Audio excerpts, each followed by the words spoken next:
Well, the resume has to be there, right? I mean, that's a given. You have to bring in somebody with a resume that has, some indication that he can succeed at this level.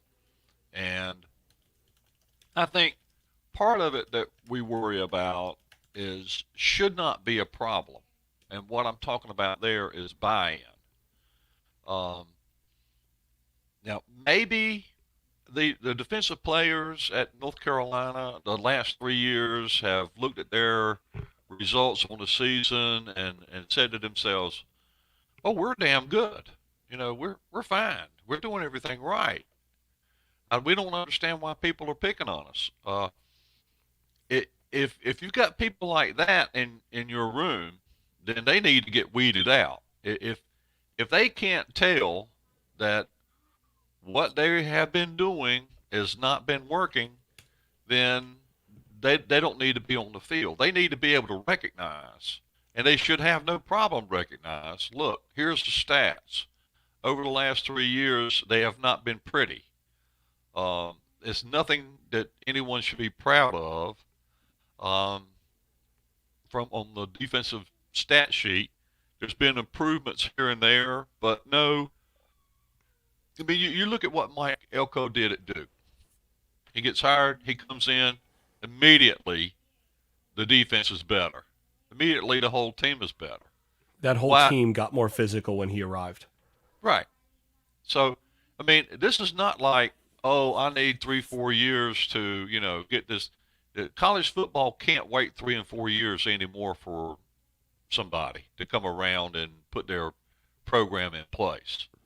That they need to get results and they need to get them right away. And so there needs to be something on that resume when the defensive coordinator is hired that even a dummy like me can look at and say, yeah, this guy's got a chance. He's got a chance. I see that he's done things that, um, have succeeded in the past. And when Phil Longo got hired as offensive coordinator, I really didn't know him from Adam's house cat. I mean, he was, in FCS up until like 2 years before North Carolina hired him. So what did I do? I went to YouTube and I started looking. And I looked and I looked, and there was stuff there, and there was more to look, and you could see and you could tell what sort of offense it was going to be. And I said, okay, this could work.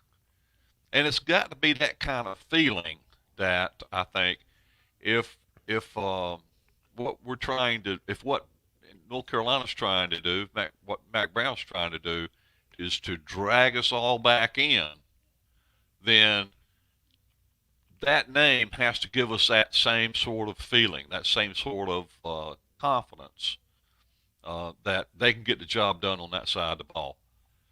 We'll It, see. I mean, and I mean, honestly, it needs to be. I mean, my initial thought is it needs to be the kind of hire that you could imagine being a head coach in 2 3 years. there you go. Yeah, I agree. Um,